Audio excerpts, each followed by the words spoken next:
Thank you. Thanks, guys. Hi. Did everyone get to scan the QR code? Okay, great. So you have your personality type? Yes. Okay. There's a lot more, human psyche is a lot more complex than just 3 types of personality. But for this workshop, we broke it down to just 3. And we'll be talking about those in a moment.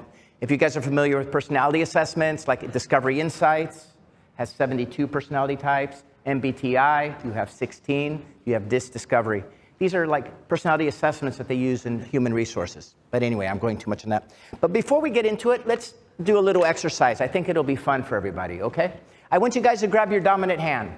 The dominant hand, whether you're right-handed or left-handed. Now I want you to snap your fingers 5 times. Here we go. 1, 2, 3, 4, 5. Very good. Now I want to have you grab your index finger, right? And I want you to draw the letter E on your forehead. Okay? Now, the interesting thing that scientists tell us, if you drew that letter E facing yourself, that means you take your own perspective. If you drew it facing me, it means you're taking someone else's perspective, probably mine. How many of you drew the letter E facing yourself? Only. Wow, that's amazing. See, what happens with leaders and business people, as we acquire more power and more influence, we have a harder time taking other people's perspective. And when it comes to disagreeing respectfully and successfully, it's critical that we not only have empathy, but that we can take the other person's perspective into account. So basically, we're going to talk about this. We're going to be talking about being aware of cultural differences, which is obviously very important in today's international and global markets. How to adapt different communication styles. And we'll get into that a little bit more. How to identify personal hot buttons. Does everybody understand the term hot buttons? No? These are things that trigger you, that make you angry. And it's very, very important in the professional environment that we're aware of what our hot buttons are. It could be religion, could be politics, but in the professional environment, it could be other things. We'll talk a little bit about avoiding accusatory language, how to avoid using certain words so people don't feel like we're attacking them. If someone feels like you're attacking them, they stop listening, and you have no chance to persuade or to influence that person. We'll learn how to sincerely what they call cushion disagreements. So when there is a disagreement, how to soften that disagreement so that the person continues listening and you maintain open dialogue with the other person. You want to keep the lines of communication open with the other party or parties. This can apply to negotiations or just a simple disagreement by the coffee machine. We want to create bridges that build common ground with other people. This is fundamental in good communication. We want to cultivate a genuine curiosity for other people's opinion. So whether we agree or disagree, that's one thing. But maybe we should learn to be curious about the other person's opinion. We'll learn to apply the formula for disagreeing respectfully, and we're going to get to practice. So this is not just going to be a theoretical class that you would get at university. You're actually going to get to do a lot of stuff working in groups. Lots. We'll discuss why evidence is crucial to persuade other people, and why you need to listen to other people in order to prepare your evidence for your argument. We'll talk about also what are the best types of evidence to use when disagreeing with somebody. And the ultimate objective is to foster an environment of growth, an environment that grows, that creates a better world. So the formula looks like this. I'm giving you a quick summary so you have an idea what it is. Basically, we listen to the opinion of the other person. We ask questions to clarify, to make sure we're understanding correctly what it is that they're saying, what their position is. We don't assume anything. Then we listen. This is critical. This is part of the cushioning part. We want to start listening for points of agreement. Where can we build bridges with the other person? And to give you an example of this, perhaps, might be something like this. Imagine, I believe in mandatory vaccines for everybody. I am an anti-vaxxer. I don't believe in vaccines for anybody. Now, both people have a common interest. And hopefully that interest would be human health, better human health, so that society is healthy. Hopefully that would be the thing. So from there you have one bridge that you can start building a common ground. You can take most any hot topic and you can find some commonalities that they have. So you might have somebody who's very environmental aware and somebody who doesn't believe in global warming. But they both would be looking for the betterment of society. Again, I would hope. So you're always looking for those points that you have in common with the person in order to build those bridges, which will make you much more influential in order to persuade them. And then the final thing is, after you've decided the points of agreement, we want to reframe. We'll decide either to reframe. So the person tells me their opinion, and maybe they explain it well enough. I say, you know what? You're right, and I change my opinion. Or I say, no, that's not right. But I don't say that to them. Then if I'm going to disagree respectfully, there is a certain procedure that we would do. So let me ask you a question. How does Lithuanian culture affect disagreements? Could somebody tell me? In Lithuania. I think we're more straight than Scandinavia, for example. Okay. So more direct. Yeah. So if there's a disagreement, you address it. Okay. Let me ask you this. In the workplace, are disagreements openly discussed, or are they better kept behind closed doors? It depends on the culture within the company. Within the company. So it doesn't have to do with the cultural things of the country, but it has to do with the organizational culture, primarily. So in some is that everyone's experience, or not so much? Or were you scratching your nose? Anyone? I think that it's also very different from the culture because, for example, now corporation, if I go, let's say, to Asia, to Philippines, they have no disagreements at all. It's like we agree on everything, even disagree. Right. Because we don't say no. Right. So this is why I think that, yes, company culture is important. However, culture differences, as we are Lithuanians, we are direct, we are not afraid, I think, to go to a dispute. Mm-hmm. It also affects a lot. Okay, interesting. Any other thoughts, opinions? Okay, speak up now or forever hold your peace. So I would like you to describe one disagreement you've recently encountered. Who's going to be brave? It can be simple. It doesn't have to be invasive. One recent disagreement that you've encountered. Nobody? Okay. I'll give you an example from Spain. Spanish culture, Spanish will never tell you no. They're going to tell you, it's complex. It's complicated. Oh, let's talk about it tomorrow. That's very common, but they won't. It's very rare that somebody will tell you no because they want to be diplomatic. And unless you know that, you'll think, well, okay, it's complicated, it's complex, no problem, but we can get it done. So that's one example. Skip that. Okay, so talking about personality types in disagreements, we have the passive, the aggressive, and the confident. So the passives, obviously, they tend to be maybe, not necessarily introverted, but they tend to keep to themselves. They want to avoid conflict, right? Some of you in this room tend to be passive. That's fine. Then you have the aggressive, of course. They want to get their way, sometimes at any cost. And it's not necessarily the most productive in an organization because you need to take other people's opinions and thoughts into account. And then we have what we call the confident, which is usually willing to compromise, to negotiate, and find a positive outcome to the issue. For those of you in the room that are passive, I recommend that you check out this book called Quiet Power of Introverts in a World That Can Never Stop Speaking by Susan Cain. I highly recommend the book.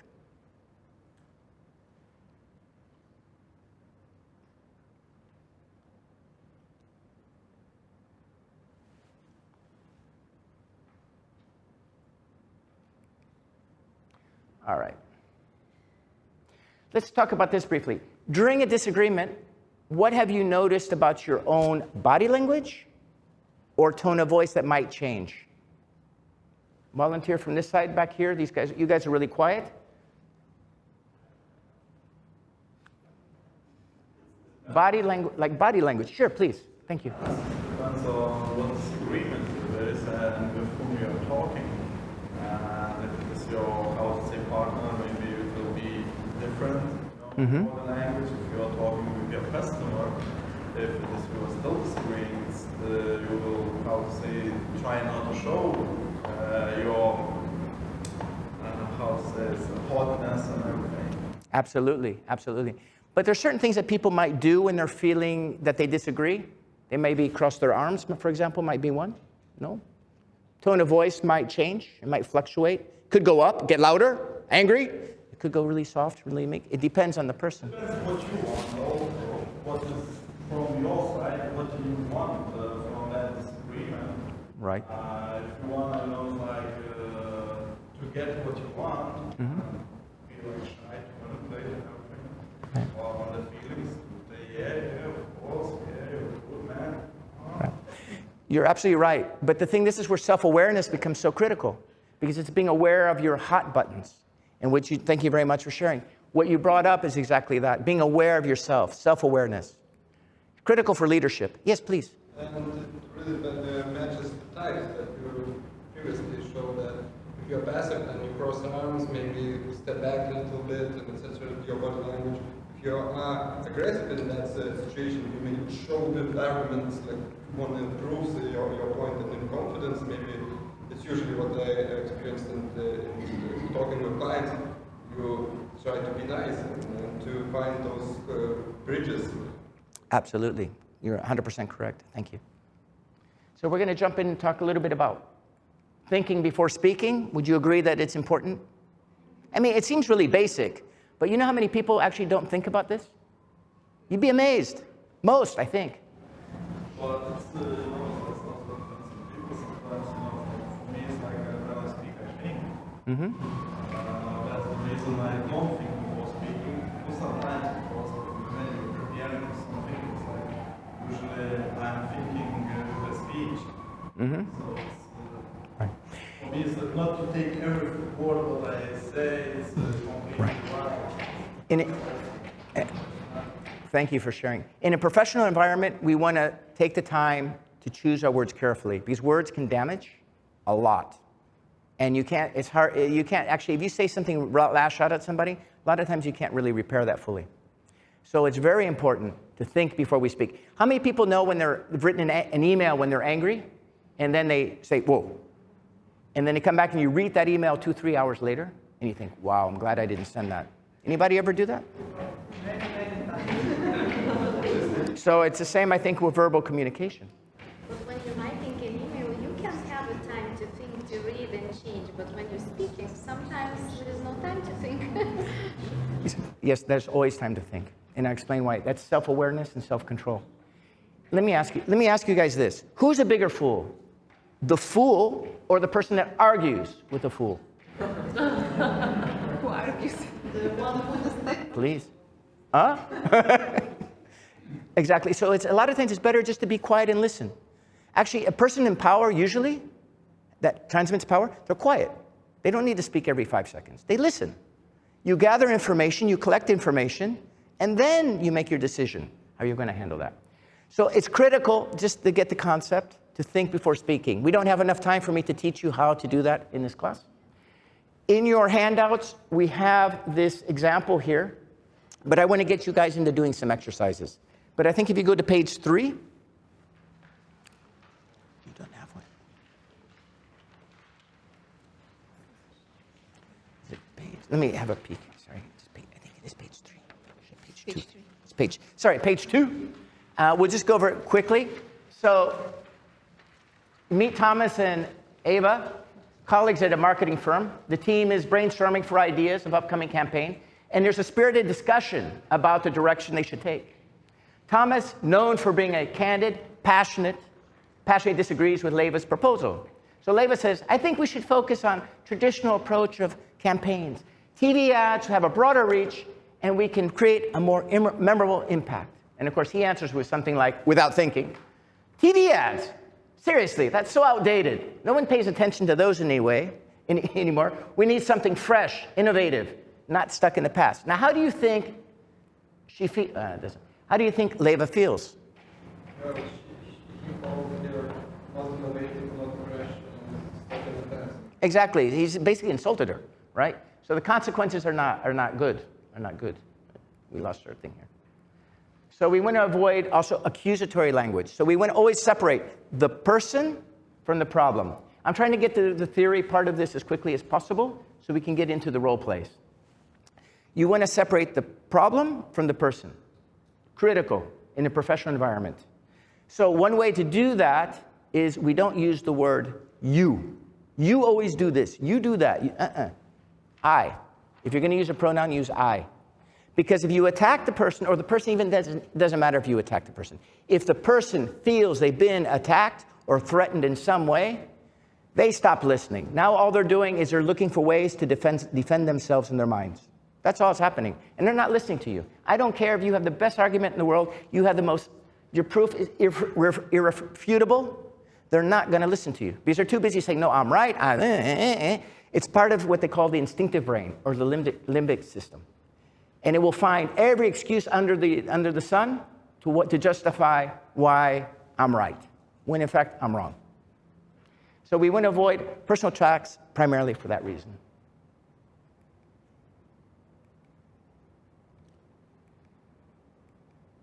Now I want to get into hot buttons. Okay, this is very important. Filters and lenses. When you're angry, or let me ask you this. If you're wearing blue lenses, blue glasses, tinted, what color is everything? Blue. Blue. If you're wearing pink glasses, what color is everything? As it is. You're wearing pink lenses. So. Everything is looking. Looking, but pink. knowing then. Yeah, but everything will look pink. If you're in an angry state of mind, everything will look different to you. Basically what happens is the logical brain gets hijacked and you're not thinking rational anymore. This is neuroscience. This is not like something I came up with or I read a book. This is solid neuroscience. And when the brain gets hijacked on anger or fear, you're not dealing with a rational person anymore because they feel threatened.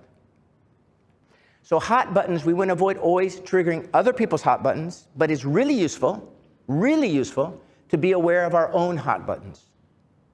What is it that triggers my anger? What is it that triggers my fear? Those are the two big ones, fear and anger. So what I want you guys to do is I want you to write down, you're not going to give these to me, these are for you.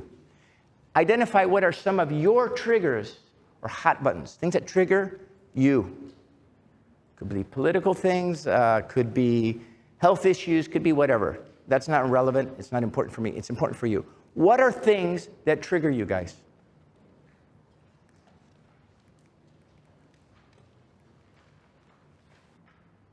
So you've got one or two ideas, most of you? Yeah? Great. I suggest as an exercise when you go home or later on or this weekend, whenever, to think about this, reflect on this, because it's really good if you can identify what are those things that really irk you, especially in the professional environment. It's good for your private life too, huh? It definitely will benefit there, but for your professional life, because it'll put you one step ahead. You can say, "Ooh, I'm going down that road," and you can stop it beforehand. So this is an example of talking about hot buttons. See, our brains are consistently scanning the environment for potential threats, because in the old days, before we lived in a modern society, we're surrounded by threats. So the brain is programmed to look for threats. And a hot button, permanently, we perceive as a threat. It's a threat to either our values or our beliefs or our experiences. Does that make sense? No? Some of you? Make sense? No? You understand? Am I speaking too quickly? I'll repeat that.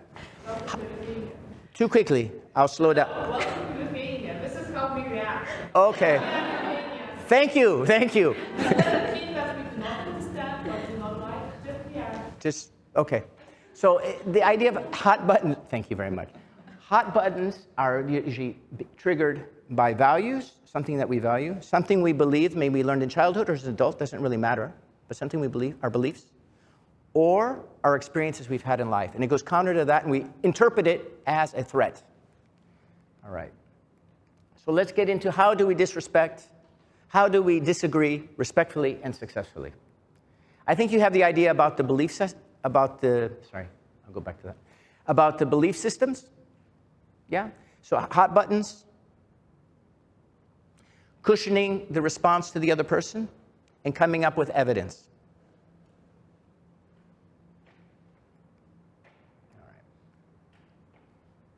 Done that. So what are some things that could trigger our hot buttons at work? Well, how about make questioning your dependability? Would that maybe feel a little bit uncomfortable? Maybe? Probably. Somebody dismissing your abilities or your integrity, your honesty? Maybe somebody trying to control you, a boss trying to micromanage you? Could that perhaps trigger something? Maybe a memory we've had? Maybe if you've been excluded from the group. By the way, this is part of the human limbic system. It's the idea of tribalism. We need to be part of groups to survive from thousands of years ago, because alone you wouldn't survive. In modern society, only in the last, 80 years, 100 years, we can survive on our own. Or maybe somebody questioning your intelligence. That makes me angry. You think I'm dumb? Ugh.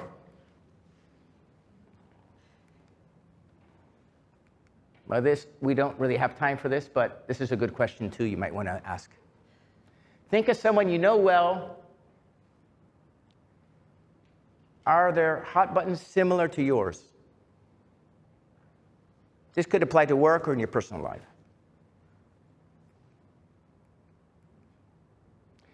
Again, self-awareness plays a crucial role in dealing with disagreement and understanding these emotional triggers. And it enables you to listen actively. So if you can control these hot buttons, you can actually stop yourself and listen to the other person's opinion and react appropriately.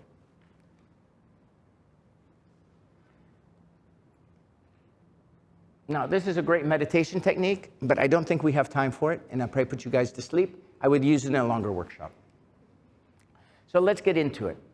Keep in mind, a man convinced against his will is still of the same opinion. Would everybody agree with that? Dale Carnegie. What happens when we use evidence to support our disagreement? Somebody from this side? Then you win? Not necessarily. If the other person's not listening, you don't win. And it's not actually about winning and losing. Pardon me, that's the wrong word, winning. But you aren't going to be able to persuade them if they're not listening. So you can have the best evidence in the world. That doesn't necessarily mean that you're going to win them to your point of view. So here we go. This is what I wanted. So why is evidence important when we use it? It increases the likelihood of listening. 1. 2, it reduces immediate pushback. 3, it adds credibility to what you're saying. 4, it communicates with greater impact. And 5, it enhances your personal brand if you're worried about that. Sources of evidence, and this is important, you might want to take a picture because you're going to get to use this here in about 5 minutes because we're going to go into the role plays. Demonstrations, examples, facts, expert testimonials, analogies, statistics, personal experience, and third-party credibility. I can teach you some really cool tricks, techniques, tactics that you can use for disagreeing that work really well, and I'll share one of them with you right now, though we don't have time to go into all of them. And this is this. If you say so-and-so as a quote, so-and-so said something, you didn't say it, they said it. It's a way you can sort of play with the water, test the waters with somebody. Do you understand what I'm saying? This is important. So you quote, Bill Clinton said XYZ. I didn't say it. went and said it. And it's a safe way for me to say something without saying it directly. Third-party credibility or expert testimonials. All right, are you guys ready to do some, I'm just gonna switch over.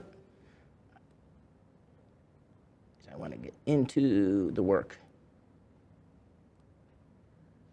So here's some role plays that we have. And I have a couple batches here. So you guys are gonna get to work in groups. There's about how many people here? About 30? 25? Do we have an even number? Do we have an even number of people? All right. Why don't we work in groups of 2 or 3? Your choice. You can choose who you want to work with. And here we have some topics. I've got some hotter topics in this. They're much more interesting. So you can choose one of these. You might want to take a picture, some of you, because I'm going to go to the next slide, which has more politically charged things. But this might be good for a warm-up.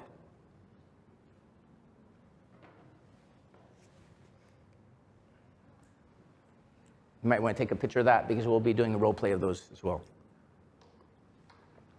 Much more complicated.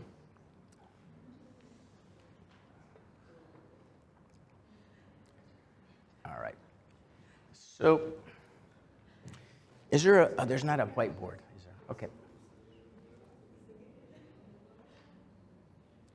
So, the formula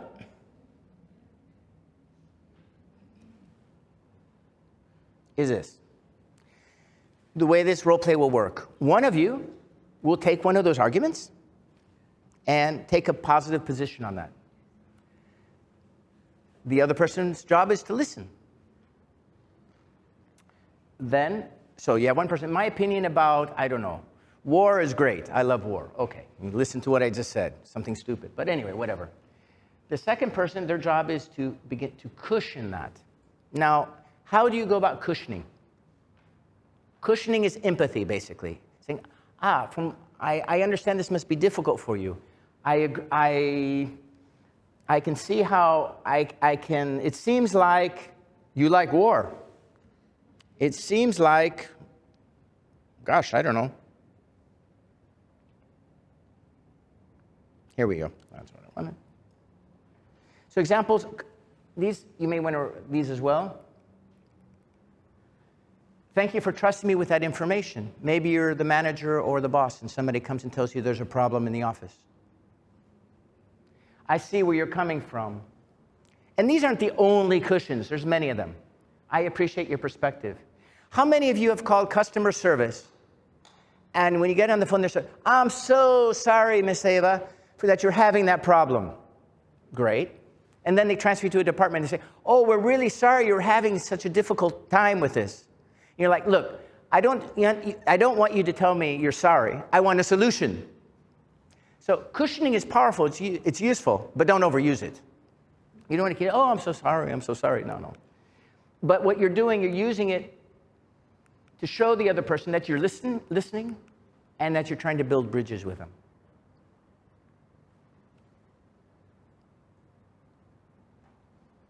All right. You got these? Are you guys ready to do your first role play? You sure? Okay. So you got your cushions. You've got one person who's going to take the, we're going to say devil's advocate. And then the other person's going to cushion the argument. And, yeah.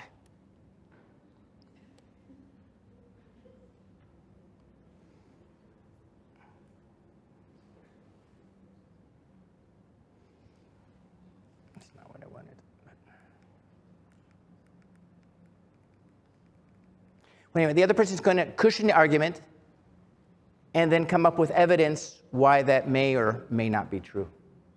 So if I was going to say, I love war, I might say, oh, I understand you have very strong feelings about aggressive behavior. You know, do you realize that so many billions of people have died over the last millennia? According to, I don't know, Wikipedia. That's probably not the best source. But you kind of get the idea. Or say, you know, I think that I think that cat lovers are smarter than dog lovers. I don't know if you can get statistics and really good evidence on that, but if you can, that'd be great. So I'm going to leave it on one slide for you guys while you do this. Would you prefer I leave it on, would you prefer the cushioning statements, or I leave it on the role plays? The role plays, okay.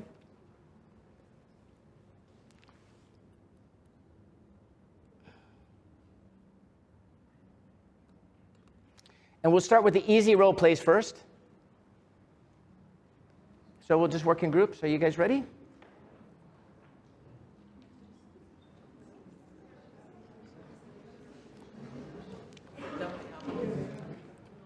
So groups, I'd say 2, 3 max.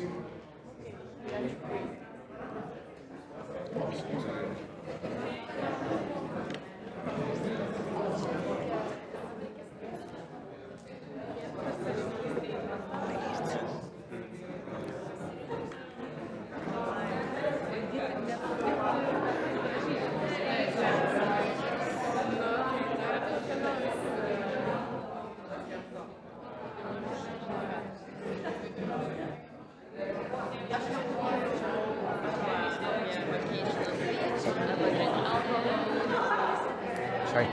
And just so you know, we have 5 minutes for the activity. Yeah? Okay.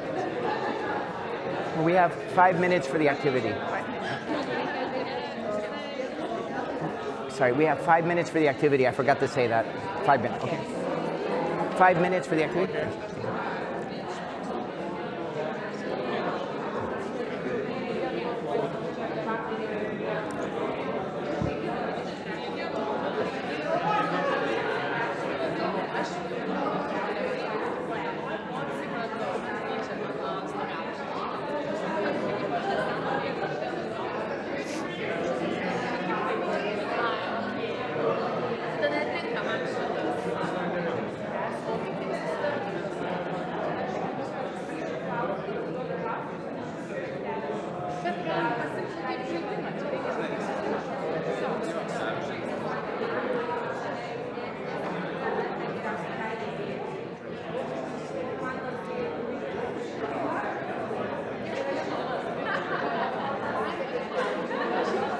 All right. So we'll get, thank you. All right. So would you guys be comfortable sharing your experiences of what your topic was and what your topic was and what you resolved or what you didn't resolve? I don't know. I think we didn't resolve. Yeah, we were talking about cat lovers. Okay. She has a cat, and the statement was that the cat is better than the dog. Okay. I don't like cats. I would like to have a dog. Okay. And we try to come to agreement that they try to convince me that the cat is better than a dog. Okay. Of course, it's a fact. The cat is better than dog. Okay, very good. Opinion. In opinion. But evidence? Not yet? Not yet. Okay. I was not convinced. They were trying to show the statistics, the academic articles. Right. Also, Joe, They our tried. experience. Right. Okay. Very good. Very good. I'm going to share. Okay, guys. So we'll try to get you all back together. We'll stop the role play for just for now. If I can get your attention back up here, all eyes over here. Yeah. Is that cool? All right. I'd like to hear what the result was, what your topic was. You don't mind? Huh? Cat? Okay. And did you come to a resolution? What happened? We just shared our opinions, experiences, Okay.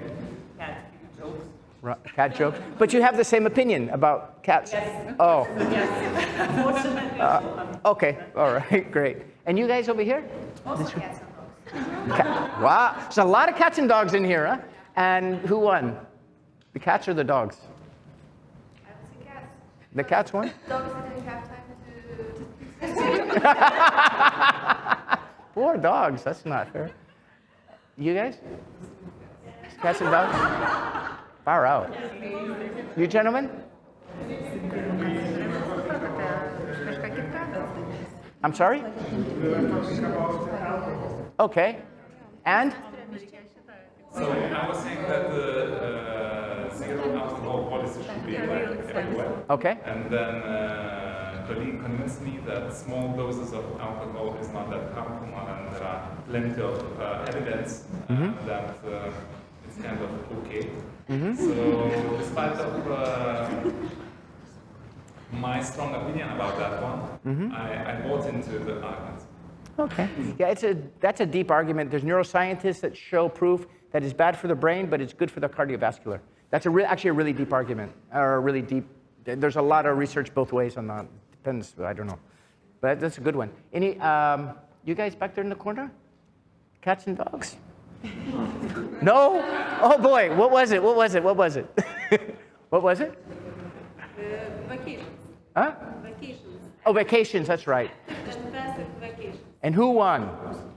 All group. Huh? All group. We agree that we will have active and passive vacations. On the same vacation. Well, rest is good, huh? I agree. And you guys? We talked about exercising. It should be daily or not. And? Not come to any conclusion. Not yet. Okay, no problem. So did anybody, what challenges did you face with this? Any questions you have? What maybe seemed natural or didn't seem natural? Were you able to successfully cushion your point of view? Sometimes. Sometimes, okay. We had a hard situation. We discussed Yes. a real case. Yeah. For example, a company has a project, yes, and the deadline is today, and your team member Is not ready yet? yes, and the project is not finalized, and your teammate says that I have to go home. Ooh. And you, as a director, Are saying, right? That's a problem. so That's a- how to manage this situation in real life? Not to show being angry, Yes. and especially if the mother says, I'm sorry, I have to go to the kindergarten to take my children, and you understand as a woman, you Yeah. understand. Sure. But at the same time, you understand that the project It has to be finished. has to be submitted, and unfortunately, it's not ready yet, and it's still a lot of work to do. Okay. Yes, and how not to show this emotions that you have inside and actually burning and going crazy, and you have to say, oh, okay, so then you can go. And can we discuss this later? And yes, we submitted this project late at 9 o'clock in the evening. But if it has to get done, it has to get done. Yes, but it was not properly done. Oh, good. So no real fighting, though? No boxing? So And my no? voice was not that nice, Not that nice? as you offered. Very good, very good, very good, very good. Anyone else with questions or?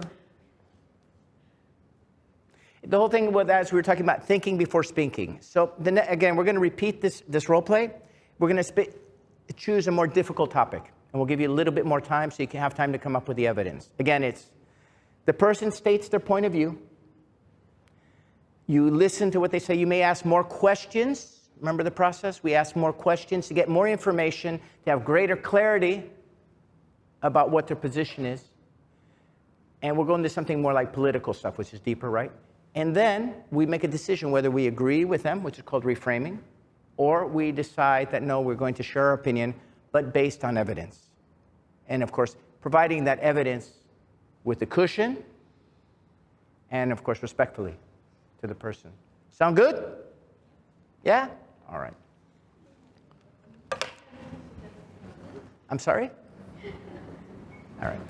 So we'll go to this one. We have untrade fair practices. Oh, it's a typo. Unfair trade practices with China, war in Ukraine, war in Gaza, women working in the C-suite, accommodations for religious practices at work. I mean, these are hot, some of these. Gender-neutral dress codes for children in school. This came mostly from the US, by the way. And this is stuff that's actually, they're really worried about. It's like a big deal for them. Global warming is due to CO2 or methane gas. hybrid working, so should we allow people to continue to work from home, even though COVID's over? There's studies that say both ways, that, productivity goes down when we work from home. I don't know.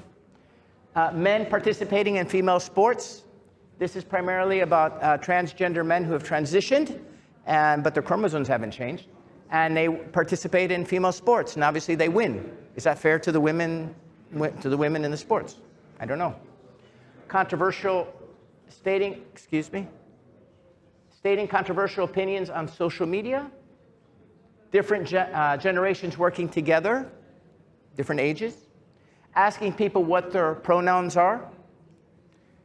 Re-examining history or rewriting history might be another way of putting it. Blue Lives Matter, I don't think will be, that has to do with police lives matter. Then you have Black Lives Matter. I think you understand that. And then white privilege.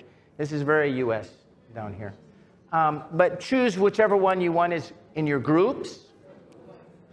Again, it's very critical that you use nice cushions. And then we want to hear what cushion you use and what evidence that you provide. And what evidence you provide, to back up your argument. Now, the idea is not to get us into a boxing match in here, right? So hopefully we'll be safe. I've never seen that happen yet.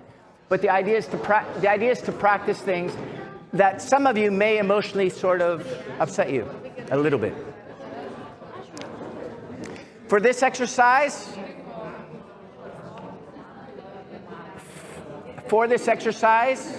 to give you time, we're going to give you 7 minutes, which is quite a bit of time.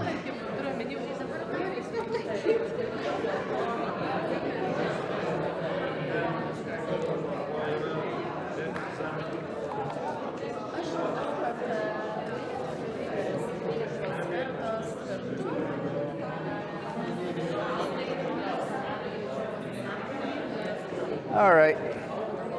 Good. How was the experience? All right. How was the experience? Hello? This is always the fun part. In any country. All right. Attention up here for a second. How was your experience over here with your disagreeing agreeably? Were you able to sort of follow the formula?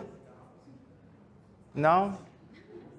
Okay, that's fine. It's a thing of practice. It's not easy, huh? It's not easy. It looks easy, but actually to do it is not easy for most people. Over here, were you guys able to come up with a resolution? Were you at least able to get through the formula to cushion and present some evidence for that point of view? You argue. Okay. But it's difficult, I realize, in 7 minutes to come up with an argument. Keep in mind, in the real life, you have to come up with this kind of spur of the moment, or this disagreement's coming up tomorrow and you prepare. Preparation is the key. It really is. So to kind of summarize what it is that we're learning today is we need to learn to think. It's very important. Most of us already know, but think before we speak. Learn to identify what it is that triggers us. What are our hot buttons? Avoid attacking other people. When you're in a disagreement, it's natural to want to attack. Don't attack, because the moment you do that, you basically lost. You can't get anything done because you're going to close them down and they're not going to listen. Particularly if you're in the right, it's the worst way to go about it. In fact, it's even better just to let them ramble and let them just go on. Doesn't matter. They'll get tired of speaking. And when they're tired of speaking, now it's your turn. You want to build bridges of commonality. So after maybe, let's say you have somebody they're going on and on and on and on and on, and you let them ramble, fine. And you're listening, and you're finding points of commonality. When they're tired of talking, which they will be eventually, you may have to be patient, but they eventually will be, then you can start to build bridges and find common ground. If it's worth putting the effort into. And if you decide that you still disagree with that person, then you want to cushion that disagreement. Which would follow by, you would do what after you cushion? No? We cushion and then we state our evidence. Thank you. That's right. So we cushion and we state our evidence. You have that. that you have that opinion. So basically, again, we think before we speak. We learn to identify our hot buttons. That's probably one of the most difficult parts. It takes some time to do that for ourselves. Inspection. Never attack the other person, because if you do that, you lost the disagreement. Build bridges. Find commonalities. If you disagree, cushion, and then present your evidence. Again, we listen. We listen, we cushion, we present our evidence. Is that pretty clear? I mean, it sounds really easy, but in practice, it takes a lot more work than most people realize. Would any of you like to learn a meditation technique to learn how to calm down and increase your self-awareness if you're stressed out? Yeah? Okay, let's do that. I think it'll be kind of fun. So this is from Dr. Wells. Dr. Wells was studied at Harvard Medical School. He's quite well known in the English-speaking countries. If you Google him, you'll find him for sure. I think I have a picture of him here just for you. Just for you, here it is, yeah. Dr. Wells. So he teaches a breathing technique that's really interesting. So the idea of this would be, for example, let's say you've been in a really stressful meeting meeting, and you have to go into another meeting. And you don't want to take all that toxic or that negative or that stressed out energy into the other meeting. What you can do is go hide somewhere in your office, hopefully, and close the door and drop the blind, but maybe you don't have an office. Find some quiet corner for just 5 minutes, and we'll practice this breathing technique together. So what it involves is we breathe through the nose on a count of 4 seconds. We hold it in our lungs for 7 seconds. And we exhale through the mouth 8 seconds. So we'll do this together. Is that cool? Willing? Okay. So let's inhale through the nose, everyone. I'll try to do it with you, but if I'm talking, it's a little complicated, but we'll try. So inhale through the nose. 1, 2, 3, 4. Hold it. 1, 2, 3, 4, 5, 6, 7. Now slowly exhale. 1, 2, 3, 4, 5, 6, 7, 8. Let the air out. We'll do it again. We'll repeat 3 times. Inhale through the nose on the count of 4. 1, 2, 3, 4. Hold the air in your lungs.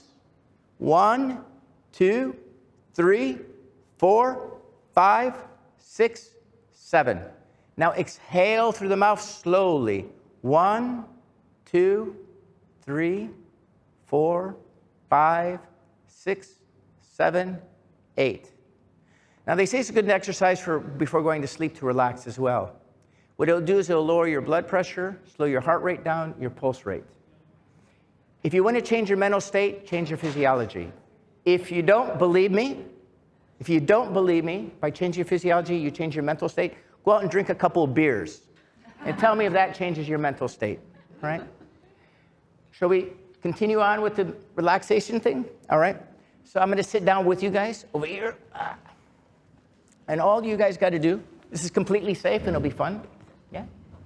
All you got to do, sit relaxed, and I want you just to slowly close the eyes.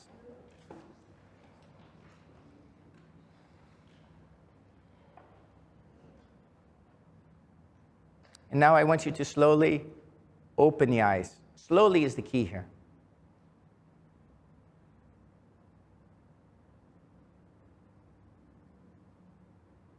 And once again, we'll slowly close the eyes.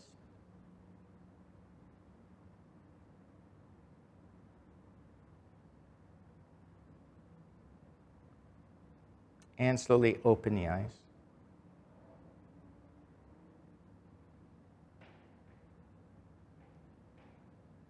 And once again, we'll slowly close the eyes.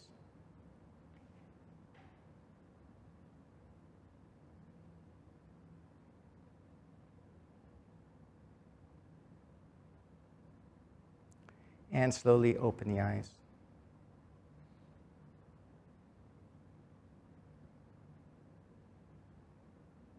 And for one last time, we'll slowly close the eyes.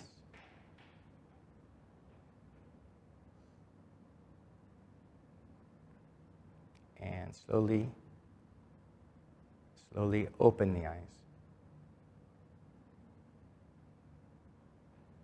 Feel a little bit more relaxed, a little maybe quietness inside. Maybe you had some thoughts. Some of you are asleep now. These are a couple of techniques that you can use if you're feeling stressed out, especially at work.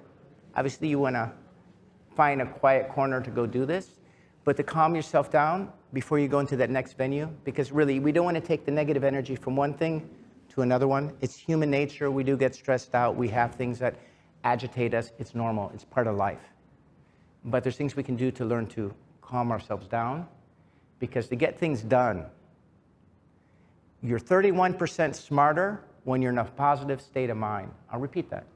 You're 31% smarter when you're in a positive state of mind. So that means, think about your team. How much more they'll get done if they're in a positive mindset? A lot more.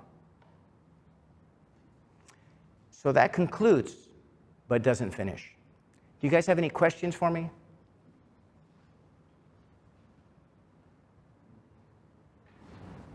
What do you treat as a win-win situation?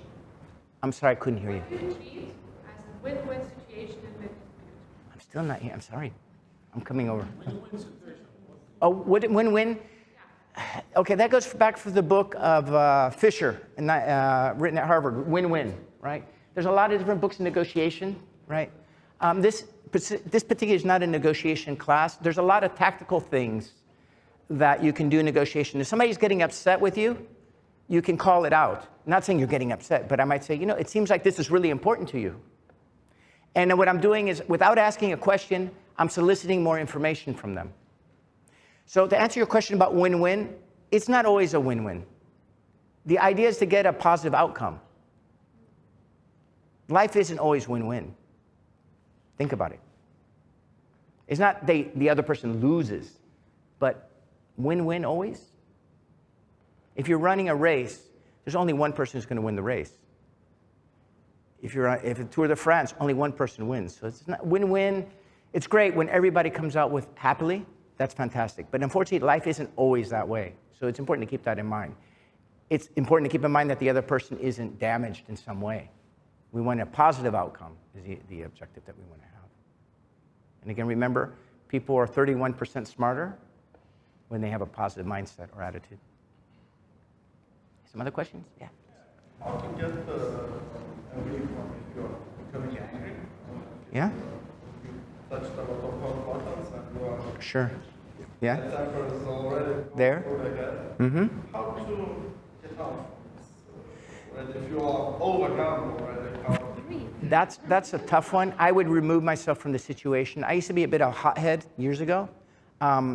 Pretty much consistently. On a rare occasion, I may, but I stop myself very quickly. So it's a through self-control, not just self-control, just learning, understanding yourself, saying, ooh, I'm going in that direction. But if you're already there, to not aggravate the situation, I would say, excuse me, I have to step away for a few minutes and just go pull yourself together. You just stand up and go leave that place, no excuse and leave that place. Well, leave politely. I mean, even if you're angry, you don't have to be rude. Just say, I need to step out and get some fresh air.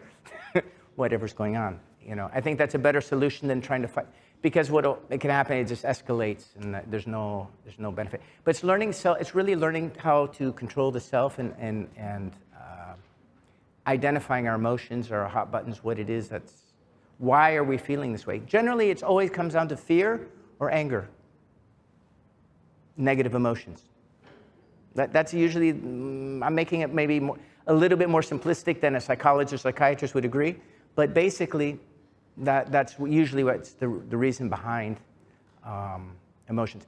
There's ego, you know, I'm better than you, I'm smarter than you, so I deserve more, that kind of thing, narcissistic ideas, but we're not addressing that in this workshop or in this thing. Other questions? Yeah? I would like to ask a question on a practical situation, which we just discussed, yes, about when somebody has to do something, but it's not done, and you're angry, yes, as a manager, right? And how to say this, your best practice, in which way so a person understands that this is not acceptable, yes? Okay. Not being angry, but what is the right way? Okay, if I understand your question, you're saying, as a manager, I'm angry because somebody didn't follow through or finish the project on time. How do I deal with that person? Okay, if I'm angry in that very moment, it's probably not the best moment for me to communicate anything. I need a cooling off period. And then I probably would call that person back in and say, look, what's happened in this situation? You know, you might, what they usually say is the bad news first is better than the good news. So it's just say, you know, the situation is not acceptable, blah, blah, blah, blah, blah, for these reasons, you know? And then you may want to finish off, if there is something positive, you may want to finish off with a positive note at the end. But definitely don't do it unless it's absolutely necessary. Don't do it in the moment, because you may end up, and the thing is that sometimes if we say something that we regret later, there's no way really to take back those words. And the damage that we do with the tongue lashing can be really significant. Sometimes worse than the physical, to be honest. Someone else?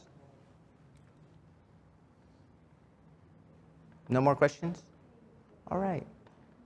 Well, thank you very much. You've been wonderful. I really enjoyed your time and patience and stuff. And John, thank you. Thank you. For coming to Lithuania. I'm sorry, maybe the Lithuanians were a bit not energized today, but it's normal. We really enjoy your time with you, and I hope you enjoy your time with us. Absolutely. Thank you, and thank you for this evening. And we invite you to join us after later if you want. Okay, that would be great. Thank you very much. This is a present from us. Oh, wow. Thank you. Oh, man. Thank you. Thank you so much. Thanks. I appreciate that. Thank you, Eva. I have to work on the names. You know, I put in the PowerPoint, I put 𝐊𝐵𝐲 because I Googled it. Because, well, I should use Lithuanian names, so 𝐊𝐵𝐲 would be good. And I find out it's not spelt that way, and Google, you can't trust Google. You really can't. You really can't. And it seems like since AI has come out, it seems to be worse. I'm not joking about that. It's like I get like weird stuff that, anyway. Well, thank you so much. It's been great, guys. And yeah.